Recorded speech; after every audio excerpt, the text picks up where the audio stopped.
What is up, everyone? Welcome back to the Beyond the Coach podcast. I'm one of your hosts, Kelsea Nanini.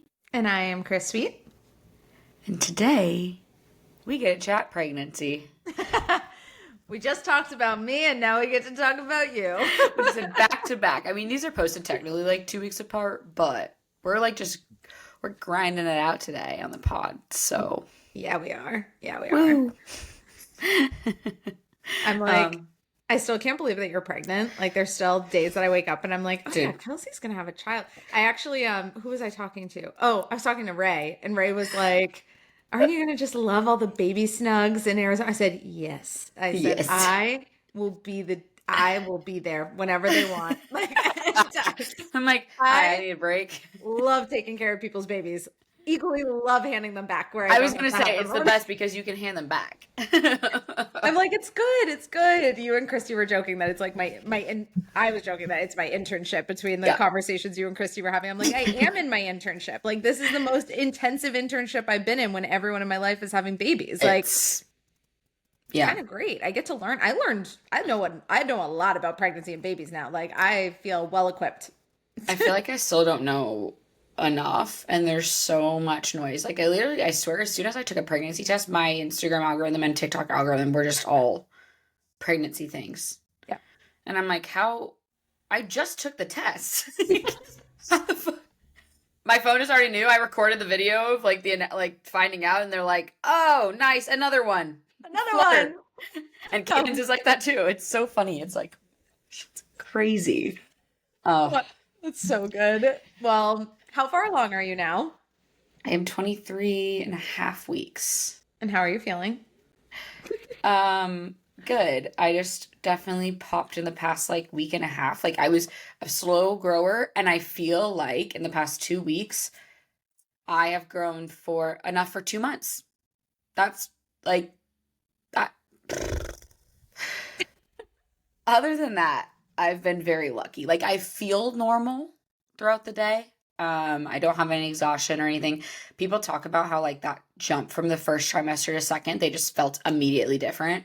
I didn't feel that, but I felt good throughout the first trimester too. So I guess that's maybe why I didn't feel it, but I just feel like there's some days you said you wake up and you're like, oh my gosh, Kelsey's pregnant. I'm like, I feel that too. Like, I sometimes wake up and I'm like normal, and then I'm like, oh shit, I'm literally pregnant.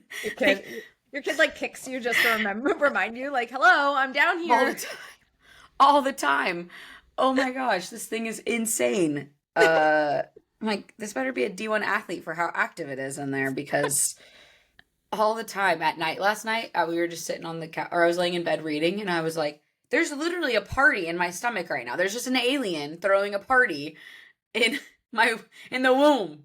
It's insane. It's just punching through my stomach, and I'm like, it's only a pound right now. It's got to move. What happens when it's got to move those organs around? It's got to start making space. It's just doing a little dance, saying "Excuse me, organs, you're gonna have to go somewhere else." Yeah, and I wasn't prepared to feel it move, actually, because also I keep saying it, but that's the only. We're not finding out gender, so it just makes sense. So sorry if that's offensive, but that's just what it is. I have apparently an anterior placenta, so I'm not supposed to feel the baby. That's not it's not a bad thing. At first when they told me that, I'm like, why are you pointing that out? Is that a bad thing? Yeah. But it just meant you're not supposed to feel the baby. And I'm like, oh, so what would happen if I had a posterior placenta? What would I be feeling then? Because I feel it. Maybe the placenta's not big enough yet. I don't know enough about that to know. Yeah. Who knows? But Hannah, 23 and a half weeks. My friend Hannah also had an anterior placenta, so she couldn't feel the baby kick till she was a lot bigger, actually. So, yeah. Great. Maybe I don't have one. Maybe it shifted. Maybe it's actually not anterior anymore. Maybe it went from anterior to posterior, just like that. I found that at 20 weeks. So 3.5 weeks ago, they confirmed with the anatomy scan that it was anterior. So I'm like, what's happening? Crazy. Also, the things just about a woman's body and the things that a woman's body can do through pregnancy is insane. Or also just internally speaking, what your body does as you grow a child, it really is crazy. Yeah. And I feel just segmenting this conversation into it, it's for us, we were talking about this the other day, like our primary demographic, like age group, is turning into those women who, you know, do want to either try to conceive or are currently pregnant or postpartum. Like we're kind of moving into that. And so with that, I guess kind of moving it back to you now is like, obviously you're going through this as well. Is there anything that, I know your situation is a little different because like it was a surprise, it wasn't something that you were fully planning for, but Yeah. is there advice that you would give a woman who is going and preparing to have a baby, who's like still health conscious and kind of has those goals? Yeah. That's a good question. Now I fully believe this since the start of getting pregnant, and I don't know. This could be more of like a um why can't I think of the word? I was gonna say analogy, but not analogy. Not Anomaly? yeah, no, it's not a proven fact. It's just like a just me. Why the fuck? I'm so bad with words. I feel like I'm playing a game of Scrabble with you. It is Like like where you're it's like like guessing there's the like word. It's scrambled like words. Like yeah, taboo. We're playing taboo. I'm like, a word that means this. Basically, it's like anecdote. No, not anecdote. Anecdotal. Yeah, this is okay. anecdotal. Anecdotal. Okay. So this could be anecdotal. It could also be a fact. I'm not sure. And I think the thing with that is like with anything with pregnancy, there's not Mhm. a lot of studies done. And that's why you'll see like, oh, this is bad for baby. Oh, this isn't bad for baby. This is good for baby. This is good for mom. But they're not like full pieces of evidence because there's not a lot of pregnant women who are willing to subject their body to science. Um, because you just don't know. What if it does harm your baby? Um, however, we we were not trying. Well, okay, we were not trying. Like people are like, well, you were trying. I'm like, I mean, sure. In the context of it, absolutely. We're If we married. if we Everyone is trying. if we really need to talk about the If birds we're and the really bees gonna here. get down, if we're gonna get down and dirty, sure. But we weren't. It was not our plan. When I found out I was pregnant, I turned 30 a month and a half ago. That is insane. And Kaden turned 31. Our goal was always to start trying in like 2020, end of 2026, beginning of 2027. So I'd be like 32. Kaden would be 33, and just maybe further along in our careers. And we still waited for that reason because we didn't want to still be like everyone's still figuring out life all the time, but we didn't want to be still figuring things out and like just financially stressed. Like there's still some like you were talking about on the podcast earlier, there's still debts that you want to pay off. Like same for us, there's still things that we want to do and ways we want to live. Now we just figure that out with a child as well. We're at least a little bit more secure, but all that to say, I have not been in a deficit. The whole point of that was I have not, and I'm not saying there's anything wrong with deficits, by the way, but I think there are people who are constantly chasing deficits and constantly chasing weight loss to the point where it is becoming obsessive. And your body is not designed to constantly be in a deficit. I would argue even more than one a year, depending on how long they are, right? If you're doing short 6 to 8 week cuts, sure, you could do maybe two a year and be fine. But I think there are people who are constantly chasing that to where I've been the complete opposite since my surgery in 2022. I did a deficit shortly after that, which I regrettably did because I didn't give my body a chance to like gain back muscle I had lost during surgery. I was just so uncomfortable in my body. So that was really the last true deficit I was in. I was in it for about 6 months, which is insane. And then I reversed out and I've pretty much been at maintenance since the end of 2022. Um, with like small little like last fall I did like a small shortcut just to like because I've been like bulking for so long or like at above maintenance. I was training for a half marathon. I was doing all these things leading up to getting pregnant. That I feel like I had just taken such good care of my body and the goal hadn't been to get pregnant, but my body was just like, hey, you're a healthy individual. And now we've done all these things and I don't have high stress levels. And so I think when you again, I don't want this to be something where I'm like, the reason you aren't getting pregnant is you're highly stressed, or the reason you aren't getting pregnant is this. Like, that is never my intention. I am not a OB. I am not a fertility specialist. I have no idea if this is true. I just know from my own personal experience that it has been a lot easier to get pregnant because I've taken such good care of my body. And I can't recommend that enough for people. It's like exercise regularly, get enough sleep, reduce your stress levels, um, eat enough food. Like don't just constantly be chasing a deficit. Like those are things that I would look at before anything else. Is like, are you truly taking care of yourself? And I think in the moment it can seem like, yeah, I'm doing everything I can, right? You also brought that up earlier. It's like you're doing everything that you can, and it can feel that way. But I think really truly looking at it and determining if there are things that you could be doing that are different. Stress is a big one, I would say too. Yeah, yeah, absolutely. And I think too, a lot of people think like it's all about them and their health, but there is, to your point of like, there's not a lot of studies, there's not a lot of confirmed data points that Yeah. are saying this is fact or not. But even just the health of the baby itself and your pregnancy is impacted by both the male and the female's Yeah. health at conception, like literally at the time Mhm. that the child's conceived. Yeah. I learned actually a lot about that because my friend, she ended up getting diabetes, obviously, while she was Mhm. pregnancy words. Now my brain's actually not working. I'm like, what am I trying to say? You talked a lot earlier. I'm like, what's happening? I'm like glitching in my brain.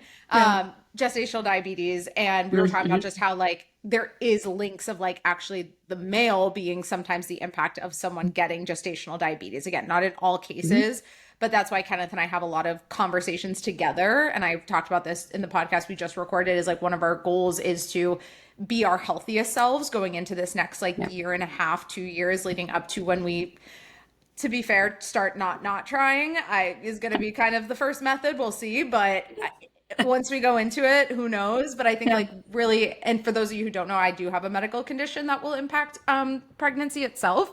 So I just really want to go into it feeling like my healthiest self, and I wish more people could see that because I know some people go into the idea of trying to get pregnant and they're like, okay, I'm about to get big, I'm about to have a baby. Like they think it's the time to give up on Yeah. themselves in a way, or they think like it's the time to pause when really it's like, why can't that be the same reason just as much as you wanting to lose 10 pounds to be on a fitness journey? Like why can't having a baby is a huge thing in comparison to losing 10 pounds. I get you want to lose 10 pounds and people are so motivated and they track their macros and they do their workouts and they do all the things, but people treat pregnancy so differently because of how your body changes. So I guess in that, for you, how have you navigated your health and fitness itself going into now pregnancy as your body has changed? And back to your point about the partner, like your Mm-hmm. husband or your partner, just in general, not doesn't have to be a husband, right? But um, e- how they treat their body really does. And I heard that about the first trimester. People kept telling me that. I At first trimester, I wasn't overly tired. I also, again, I was eating 2,300 over 2,300 calories prior to pregnancy because I was training for a half marathon and I had just got I had just tore my meniscus 4 days before I found out I was pregnant. Then barely ate my laptop the day after. And then 2 days later, I found out I was pregnant. So there was just a lot of things going on. Like I was training, actively training for a half marathon. Um, Went to Mexico, got in a bike crash. Like the way this happened, March was fucking, This child has been through there's some shit. a lot. A lot. So I was eating a lot. And I think part of that goes into that. Kaden was also training for the half marathon. Um, in general, like very healthy individuals. And I didn't get sick the whole first trimester again, like to the point of the caloric amount. I think I was just naturally eating a ton. So like my body didn't get nauseous. There were certainly days where I would eat and get nauseous, but I never threw up. And I wasn't overly tired. Like I had a very mild first trimester. And something my mom always told me was like, whenever you get pregnant, like you just have to eat. Like if you get nauseous, you just have to eat something. And carbs. I was eating 300 plus grams of carbs. Still am. And I truly think that that does go into it. Um, but to your point of like habits that like, just like kind of how I've treated my body. And I love what you said. Like a lot of times, like I think people, I've heard so many times, oh, well, before getting pregnant, I want to lose this amount of weight. And I totally get that. Like, I see how it can be extremely hard to not be comfortable in your body. And I think a lot of people deal with this with the second baby. And I obviously can't talk on that yet. But you want to like be a certain size when you get, I think there's two ways you look at it. Some people want to be a certain size before getting pregnant. And some people just want to like that don't care and they're like whatever, I'm going to get pregnant anyways and gain the weight. That was never my mentality, and obviously this was not planned, But the whole time in pregnancy, I haven't thought about gaining weight. The only thing I've thought about is being as healthy as I possibly can be. And I think when I've focused on that, and I do weigh myself multiple times per week to make sure I'm not gaining like too much weight. But I've averaged right on schedule with the second trimester, a half a pound to a pound a week. And I've really only in pregnancy gained 10 pounds since the beginning of pregnancy. And most of that obviously being there's a baby, there's amniotic fluid, and those kinds of things. And weight gain, again, is not a big thing for me. If anything, I saw a reel like last year, and it's like me training for pregnancy, I'm just bulking. And I was like, that's actually like what I've been trying to do is gain as much muscle as possible, because prior to pregnancy, yes, I was trying to maintain muscle throughout training for a half marathon, but I did probably lose a little muscle mass from just training less. And I actually just increased my training this past week. I was doing 3 lifts a week, and sometimes like a circuit day, but I went up to 4 days because I truly want to make sure that through the second and third trimester, I'm at the very least maintaining muscle mass, because I will have 6 weeks off of training. And even then, when I come back to lifting postpartum, it's not going to be how I'm doing it right now. And even right now isn't how I was doing it in first trimester, and first trimester wasn't how I was doing it prior. But the biggest thing for me is like gaining as much muscle as I possibly can during pregnancy safely, so that postpartum, I'm also have a much easier time. And I think there's a lot of shame, I think, around women who I've seen it all the time. Alessandra is one of them. Skutnik. Yep. Skutnik. Yep. She got a lot of flack in her pregnancies for training throughout pregnancy and lifting throughout pregnancy. I actually have a post like lined up eventually for, it's like, I'm not training to get my body back postpartum. Like, yeah, that sure is something that is one thing that will be important. I think how you feel about yourself is very important. But the whole time in this pregnancy, my thought has never been like, oh, I'm doing this so I can look good, or I'm doing this for this reason. It's so that, one, birth is a lot easier because I'm stronger. I hopefully won't have as much tearing. It's a lot easier to push. I'm not having like pelvic floor dysfunction and all the things that come along with that. Like, that's been a huge thing I focused on, is core strength and pelvic floor strength. And things I was really actually working on even prior to getting pregnant because of my knee health and just making sure all of that is still good. But it's never been that. It's to also make my life easier, because your body is literally going through trauma. I relate it back to when I tore my ACL in February of 2021. I spent a whole year rehabbing my knee before I got surgery. And I think of that the same way. Like right now is like my rehab process, so that when I do go through a trauma, that my body can bounce back in the sense that it's strong enough to carry my child, to go on walks with my child, to even like a year down the line be running around with my kid. I was just telling Chris before this that Kaden started walking at like 9 months. If I want to be ready to chase around the kid, I need to also be ready. So it's more so for, yes, it's selfish in the sense that I don't want to be put back. And obviously I have a birth plan, but that could go totally awry. There's no planning a birth plan, but I can at least do everything I can leading up to birth to make sure I'm in the best possible spot. Yeah, absolutely. I love Alessandra's content. I feel like it gave me a lot of perspective, because obviously she had her first kid a while ago now. And I think it was like that first dose of seeing a woman like in the gym lifting the barbell and all of that. And I was actually thinking while you were talking of Audra, our pelvic floor therapist on our team, in her office, she literally has a barbell. And she, I saw a Facebook post today, she's looking for models for like a brand shoot for her like business itself, and she was actually looking for a pregnant woman, and she was like, we're going to do some like little weightlifting techniques and all of that. And I was like, that's awesome. Like, that is so cool to see like a pelvic floor therapist wanting a pregnant woman to model for her with a barbell, to just emphasize that more of just like the importance of it. And I know Audra talks a lot about that. And that's why Audra loves like being paired with us, where she gets to see women who are actively working out and in the gym, and what we can incorporate into their programs to help them. Because yes, training and being healthy before pregnancy is huge. But then when you're pregnant and going through life, it's actually allowing your body to get strong and to train for what is going to be a big milestone of what it's going to do for you, and that's giving you a child.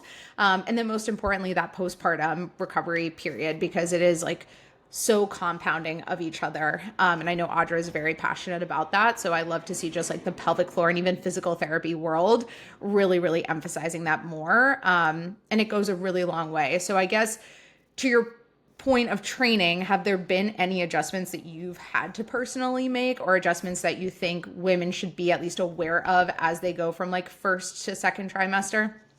Yeah. The biggest thing in first trimester was I did experience like just a lot of exhaustion in the gym. And so really just me showing up was the biggest thing. I worked with my physical therapist for 12 weeks starting like end of June, I think it was. I just finished with her. So maybe it was beginning of June actually.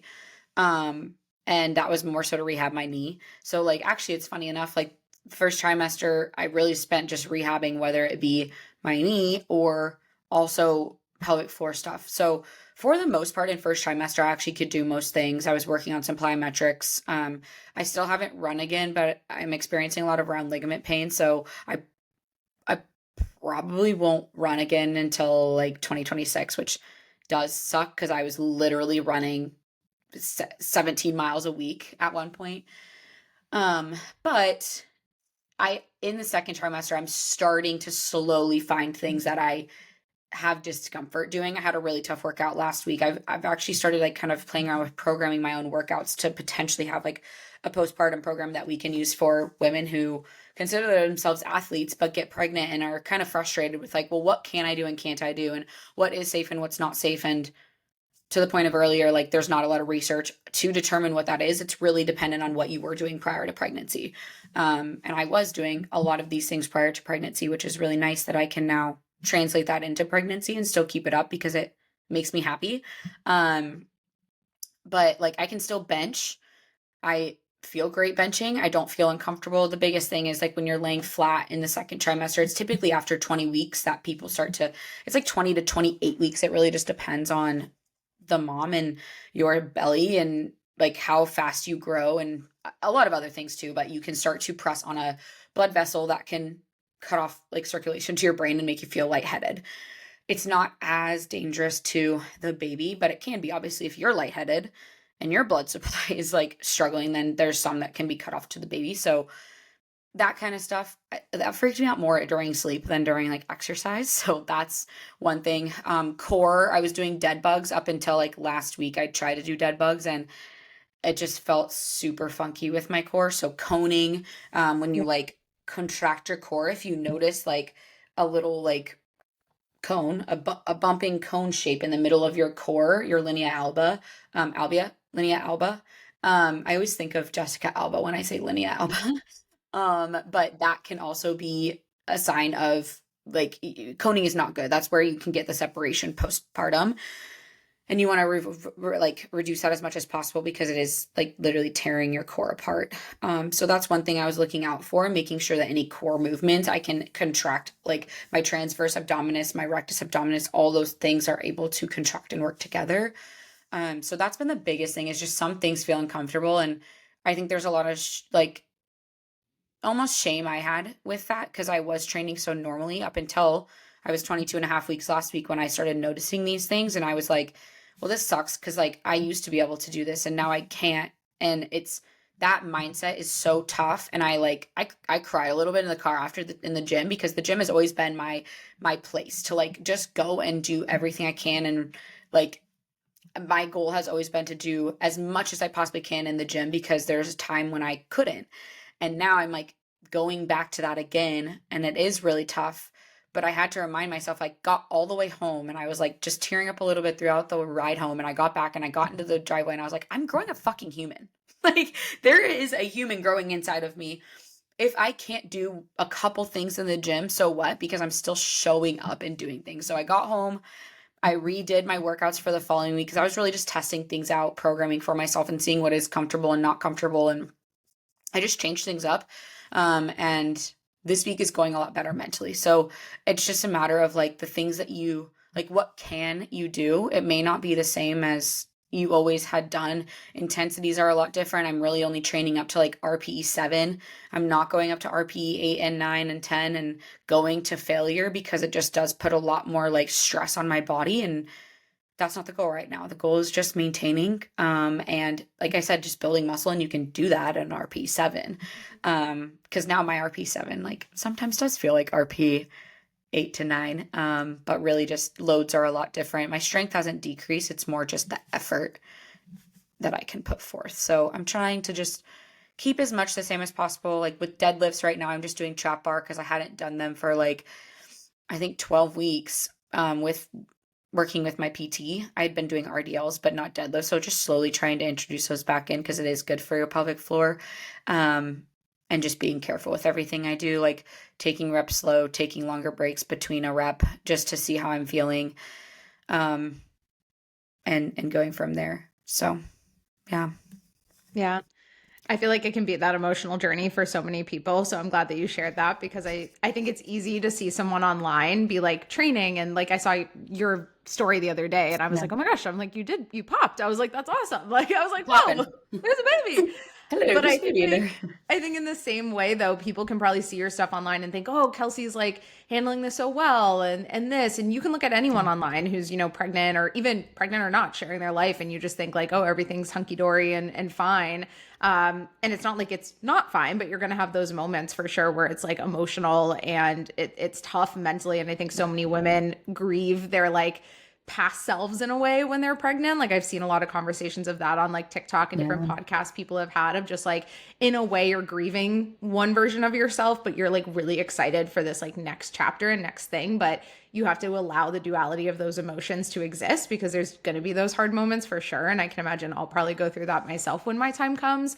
I guess as far as like going back to body image, I know said you were like, body image wasn't really like a huge concern for you, but I know for a lot of women, like it is. So how would you suggest like women just kind of navigating that mindset, whether that's just like how to stay comfortable, how to navigate like even just family dynamics, opinions from people, like people are just very self-conscious in that. So what advice would you give on that part? Yeah. I was always afraid to get pregnant for that reason, because even though I have been pretty comfortable in my own body, for a while now, my stomach has always been my biggest insecurity. Always, always, always. And my mom made this comment, and she didn't mean anything by it. And I love you, mom, if you're listening. But she mentioned like, hey, we have a history of like, a lot of loose skin postpartum and stretch marks and all of that. And so, do you have a cream? And like mention that. And like, again, she didn't mean anything by it. It was a very caring thing to say, because she's had body image issues from pregnancy. And I do have my stretch mark cream and oil. But that's kind of part of what I've been hoping to just continue to grow slowly to avoid stretch marks. Like that's not a comfortable thing, but it happens, and almost all women deal with that. And so I think for me, body image was more tough when I was in the in-between stage where, and like, Kaden, when like I'm not big enough right now to like wear maternity, like the maternity belly stuff is still too big for me. Like it goes all the way up to my boobs. And I'm too big to fit into my pre-baby clothes. So like I'm just at this weird standstill. Like my walks in the morning, I'm like just wearing whatever I can find. At the gym, we're just beat bopping around. Belly's out. I'm also hot all the time. So like that doesn't help in Arizona. But I came out in like this shorts and like a crop top that was barely fitting. And he goes, "You look like a Walmart girl." Because I had like my belly like hanging out of the bottom. And it made me laugh. Like luckily I can kind of joke around about it. Like it's not something that's super serious to me, because at the end of the day I know why I'm growing. So I will say body image is a lot better now, because you can tell I'm pregnant. Before I was like, I just look like I just ate a pizza to myself. Like I just look, and I felt uncomfortable. You just feel bloated. But I had that for like the first 21 weeks. Like, and I mean, actually I didn't start really like feeling anything until probably like 13, 14 weeks. Which I was very thankful for. But the rapid growth has been interesting. And now I'm like, actually, I'm like, oh, this is kind of cute. Like, it's a cute little bump. Like, this is nice. I finally like look pregnant. Um, but I will say, like, body image wise, I'm thankful that I've taken such good care of my body. And that was something I was gonna mention too, is like, pre-pregnancy, like, obviously it's easier said than done, but not focusing so much on your body image and actually just focusing on being neutral with your body. And just like enjoying the pieces of it that you do enjoy. I used to love like my glutes because I've always had glutes and quads, and my glutes look so small now because I haven't lost my glutes. They're just, my belly is much larger than it used to be. And I'm like, God, this freaking sucks. So if anything, it's like I just hate, like, the body just changes a little bit, and um it's okay. I think that's like the biggest thing I've tried to keep in mind is not like focusing on it as much. Like, if you don't put so much, and that's the biggest thing, is not putting importance to it. I think when you make something important, like your body image and like growing, it becomes more important. Like, it climbs the ladder of importance, where for me it has always been, how do I feel internally? How am I helping grow this human? How am I making sure I'm eating enough to do so? And if that means I do gain a little bit extra weight so that my baby has enough fuel, which it doesn't take a lot. It's like an extra 200, 300 calories in the second trimester. It's nothing too crazy. But that's more been my thing. And that's why I've also focused a lot on nutrition and not giving in. I've had a lot of cravings, but I think that's also because I'm eating enough. Like, when you're not eating enough, you have more cravings. And again, hormone changes cause cravings too. I'm not going to undermine that. But that's been my biggest fuel. Isn't like, oh shoot, I hope I don't gain 30 pounds. It's like, okay, if I gain 30 pounds, fine.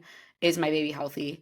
Because I always know there's going to be a time that I can bounce back. But that's been the biggest thing for me and baby, to be healthy throughout pregnancy, and like just being neutral with my body and it growing and changing. It's going to change regardless, unless you're one of those teeny bops on Instagram where I'm like, is there a baby in there?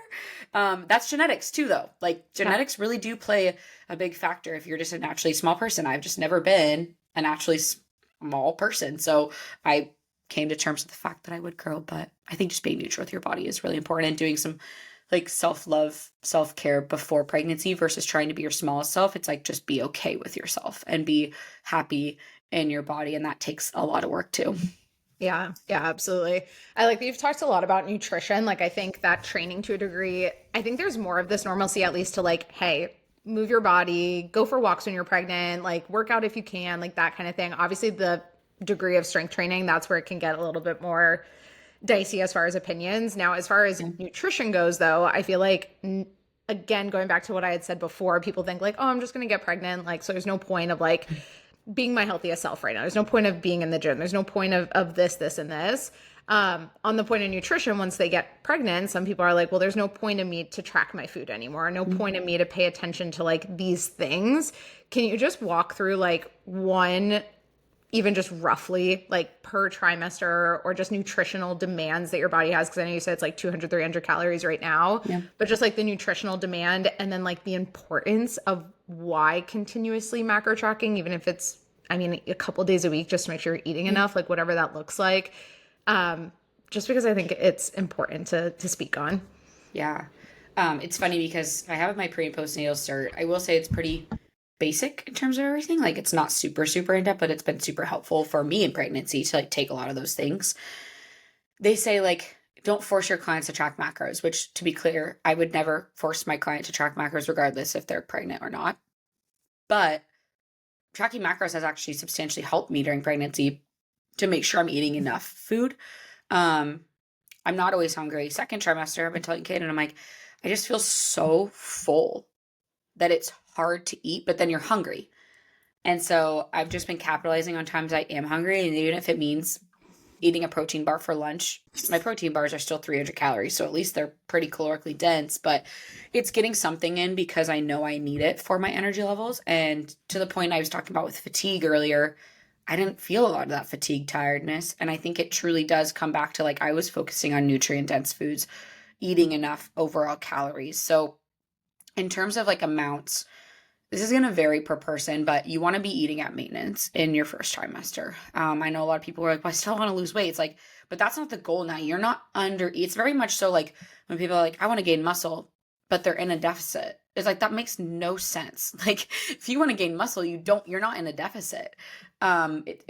You're growing a human. And while your body doesn't need extra calories in first trimester, it does need maintenance calories because now you're maintaining your body and all of its functions. I know a lot of women though deal with sickness, and I had some weird bug for a week. It was like week 16. I remember that. And I was like, I'm in the second trimester now. And I was like, I truly felt, I was actually like, looking back on it, I'm thankful I had that, because I think up until that point, I was like, okay, people, like, come on, like, eat some food, eat a saltine cracker. But now I like have a lot more like empathy towards women who deal with sickness constantly in the first trimester. I think the biggest thing is like doing what you can. Like, eating that much food may not be an option for you at that point because you literally can't keep food down, and I get that. So just doing what you can is a big thing. But when you get to second trimester, you actually really do need to be having like up to like about 200 to 300 additional calories in addition to your maintenance calories. That's not in addition to the calories you've been eating, because if you've been eating 1,400 calories, you're probably still under maintenance if you increase by 200 to 300 calories. And that's to make sure baby's growth is good, and that you are growing, and you're going to gain weight regardless. Like, there's weight that is going to be had. I heard something the other day that was like, I didn't technically gain 30 pounds in pregnancy. I gained 8 because I was still 8 pounds up 6 weeks after, like 6 weeks postpartum. That's how much weight I was still carrying. And I think that's a really good point. It's like, you yourself are not gaining weight. You have all this fluid, you're growing a baby, all these things are happening, that the placenta, all those things are the weight you're also gaining. So like, that's helped my mindset with weight gain too, is like, every week I'm gaining a half a pound to a pound a week. Well, that's not just me. So I think that's like a good mindset if you're worried about gaining weight. But your body also, if you're maybe a smaller individual, probably does need to gain weight to be able to handle like your joints, to handle like the baby and all those things, and even muscle. I've determined that I'm going to gain some weight as well. When you get to the third trimester, I understand you're also big and like uncomfortable, and you probably feel like you can't fit all the food in, but having about 400 to 600 calories extra, I've still been thinking about that. I'm like, I don't know how I'm going to fit all that in. Like, where's it going to go? So liquid calories, I've started having juice this trimester. Juice is hitting. It's like so good. It's doing something for me. Juice So even if you just get underrated, in my opinion, with like getting in additional calories. Like, just it's like a tangerine juice that just is straight juice from Costco. Yeah. It's really doing something for me. So that's been helpful. I think just liquid calories, even like olive oil, that's great for healthy fats. Fats are super important. I'm eating more fats than I ever have before. Anywhere from like usually like 80 to 90 grams of fat. And that's just to help with hormonal health, baby's growth. And I always think back, I'm like, I'm trying to breed a freaking smart D1 athlete. Like, that is my goal. And it may not be the biggest child, but it's going to be smart and it's going to be athletic, because I'm taking creatine still. There are studies that prove creatine is actually really great for babies' developmental health, like brain health. So I've still been taking that. I've still been taking fish oil, vitamin D. Even though I live in Arizona, I think this is a very common misconception. First off, it's summer in Arizona. I am not just outside baking in the freaking sun all day long just to get my vitamin D in. Even throughout the year, I'm always supplementing with vitamin D just to make sure I have enough, because you have to be sitting outside for like, I think it's 15 to 30 minutes with enough skin showing to even absorb enough vitamin D. So I still supplement with that, my prenatal, and then magnesium at night. So there's still things I'm taking, but I think it's easy to rely on supplementation if you're not eating enough food. But my food hasn't changed. Like, I'm literally eating the same foods that I did before. If anything, we probably eat out more than we used to, because some days I'm like, I'm not making dinner. Like, that's a silly assumption. So like we've lived in Arizona for 3 years. I had never had In-N-Out up until when I was that week. I was sick. We got In-N-Out. It healed me. I was fine the next day. And then we got it last weekend. I don't love In-N-Out or like eat like fast food in general, but it has done something for me. So I talk about nutrition and fueling my body and tracking macros still, but I don't track macros every day. Usually the weekends I honestly take off and just make sure I'm eating enough protein, and I give myself a little flexibility. Date nights are really important to me for like just Kaden and I, because it's a real thing when you're like, oh my gosh, we're gonna have a human soon. Like we're gonna be like, it's not just you and me. I actually cried about that in the first trimester a couple of times. It's like, oh my gosh, it's not just me and you anymore. I've cried a lot more, by the way, in pregnancy. I'm not an emotional person normally. I do not cry unless it's about sports or dogs. I have cried so much through pregnancy. It's been wild. But yeah, it's been like, I don't want to act like I'm Miss Perfect here. Like I will put down a double double. And ice cream. I've had a lot of ice cream. But I've also attracted a lot of ice cream too. So I think it's just a matter of making sure, like, I think women are like, oh, well, I can't eat that much food. I'm like, well, you have been, because you've been going out to eat, like, and just being more, I've been more flexible in what I am eating too, and like allowing myself stuff that I wouldn't normally have, because I'm not also having alcohol. So I'm like, well, I can technically have the more expensive menu item because I'm not getting a drink. Y'all are getting a $20 drink, so I can now get the filet mignon. So that's been fun. But yeah, having a little more flexibility too. That's awesome. So I guess then going through the phases, postpartum considerations now, like I know, and you already talked about it, like women coming back and being like, okay, I'm just going to like bounce back, you know, and after pregnancy or after delivery and labor.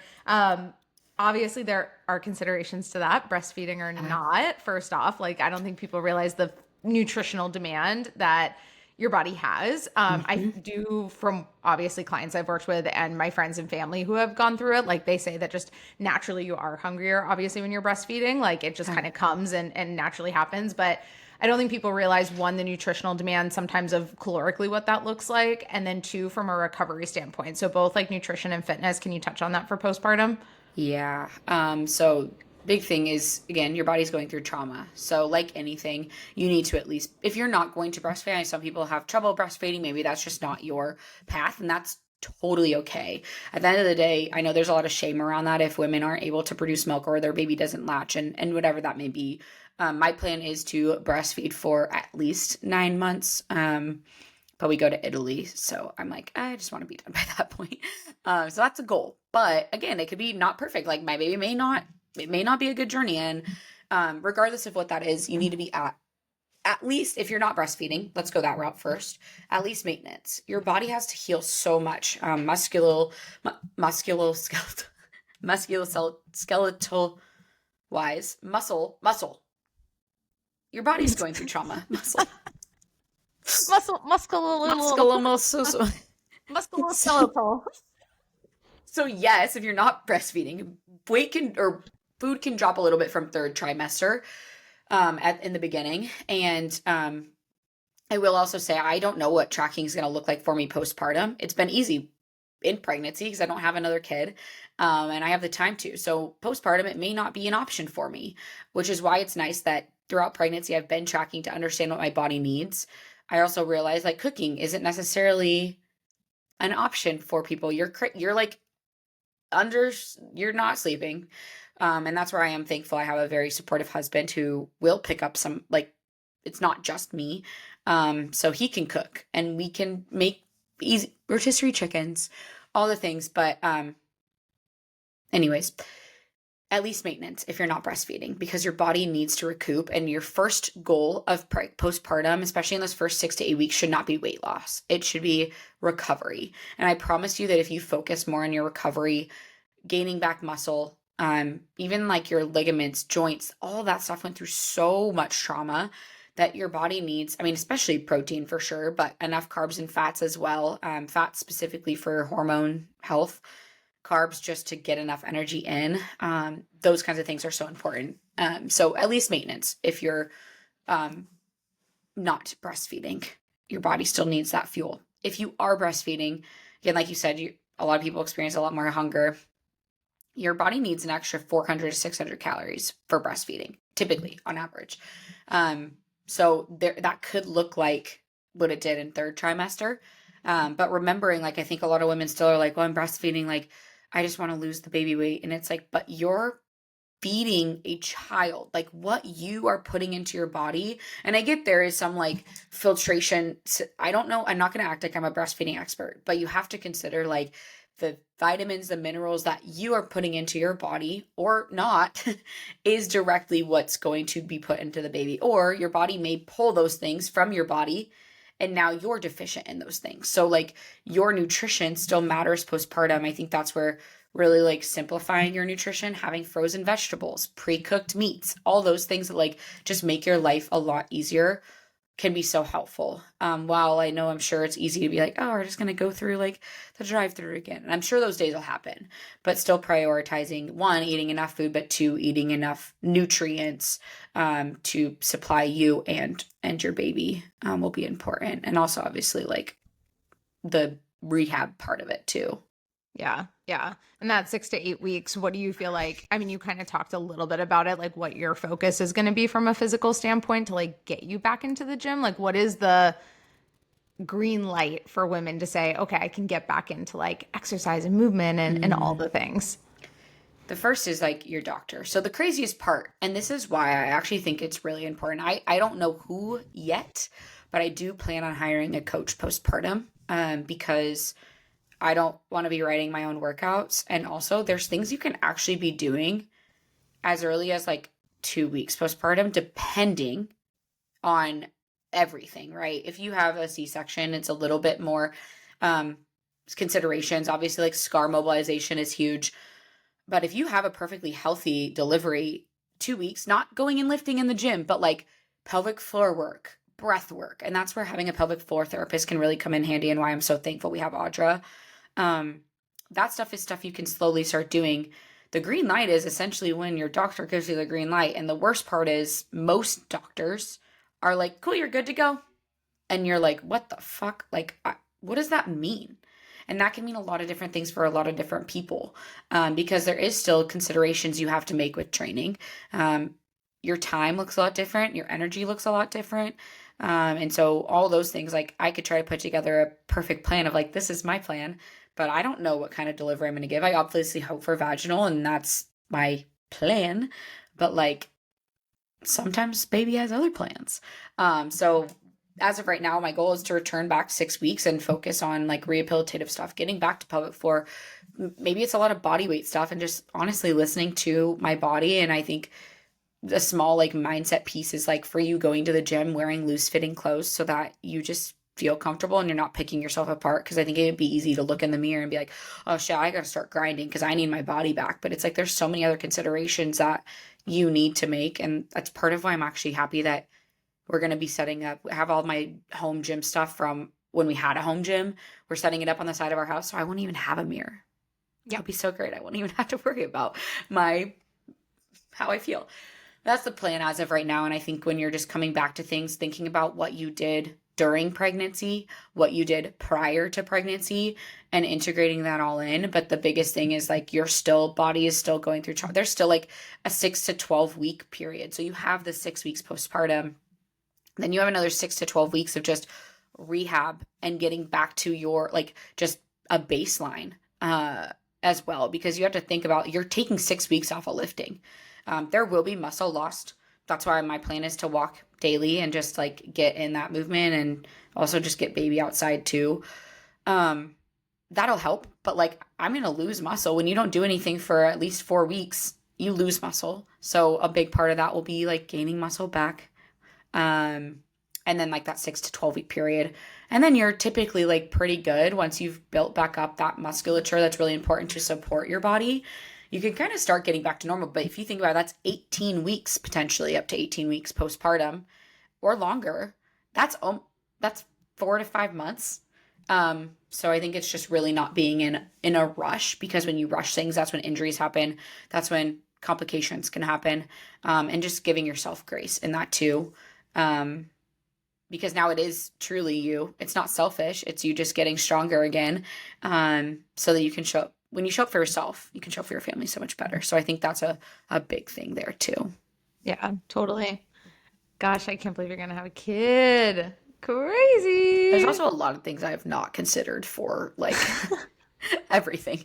I started talking to Kaden about that. I'm like, there's so many things that you have to think about. When you have a Like child. when you have a child, when it comes out, I'm like, there's so many tests they run at the hospital, and like, are there things I don't want to do? Are there things I want to opt out of? So much research. Caden's reading a book right now. I bought it. It's on sleep training. And he's like, he took it to the gym yesterday. I was like, it's actually so cute. I bought it. And I was like, I did it so that we could both read it. And he's like, can I go take it to the sauna? And I was like, yes, you can read it first. So he took it to the sauna and he's like, comes back. He's like, did you know that a lot of sleep training has to do with just getting them on a consistent feeding schedule? And so I feel like I'm actually just very thankful that I have like Caden who like does like, he Wants hasn't to learn. been super anxious about the baby, which I'm surprised about, but he does want to learn. Yeah. And he was even talking, like, I saw a video the other day that said we have to mark the breastfeeding bags, like the milk bags that you pump. We have to mark them as AM or PM because in AM, you're producing cortisol, and in the PM, you're producing melatonin. And we don't want to give your PM milk to a baby in the morning or your cortisol milk to a baby in the evening. So we have to mark it. And I was like, oh my gosh, you know more than I do. So funny. It's like a built-in specialist. It's been really great. I'm like, oh my gosh, I actually love, like, I feel very thankful because I know not everyone is like that, and obviously some people feel very alone in that, and also thankful we both work from home. Like I will say, just very thankful about a lot of different things within like the system. Kaden won't have paternity leave, so I feel like that's one thing I'm not thankful for, but also at the same time, it's okay. He'll be home, and luckily has like an assistant to help him with his stuff. But yeah, it's been fun to see him kind of like slowly step into that and like get excited about the nursery and like all that stuff. So it's been fun. It was stressful at first. If you saw the video, if you didn't, go to my TikTok. But it's better now.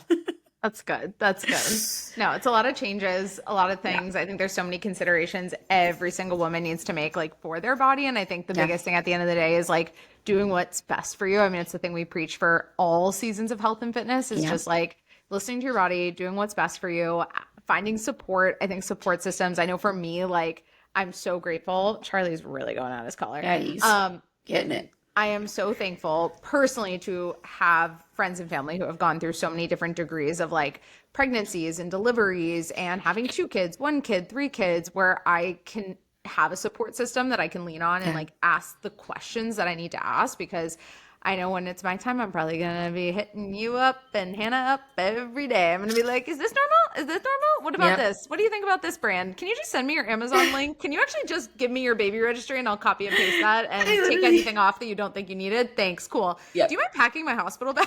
I'm going to be like, there's so many things. And like, yeah, that is the nice part, that we're kind of more late bloomers in terms of pregnancy. Like most of my friends have all had kids and been pregnant. I have one that she actually lives in Myrtle Beach and she's getting induced at the end of September. So it's been nice to like have someone that's a few months ahead of me be like, hey, these are the things I registered for. These are one of my friends' registries.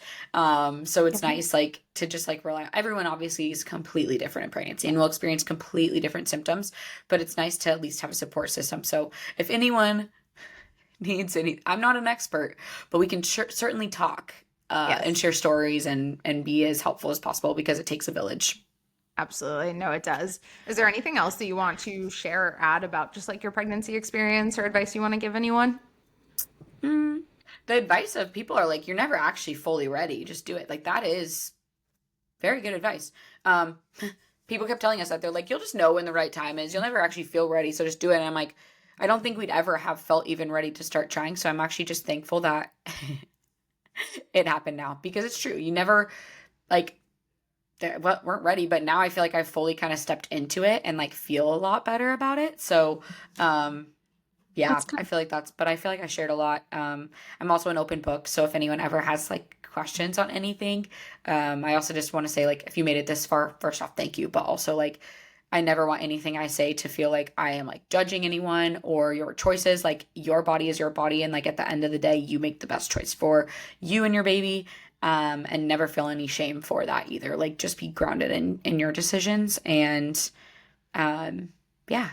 Yeah, I think it's good. I think if anything, it's just support, and it's just another avenue of saying, hey, there's someone who's here with opinions and thoughts, because it's all about information collection and then doing what you want with that.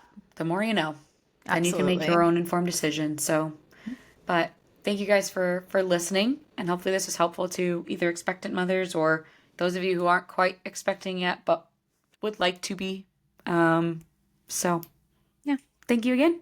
Thanks for sharing. All right, we'll see you guys in the next one. Bye, friends. Bye.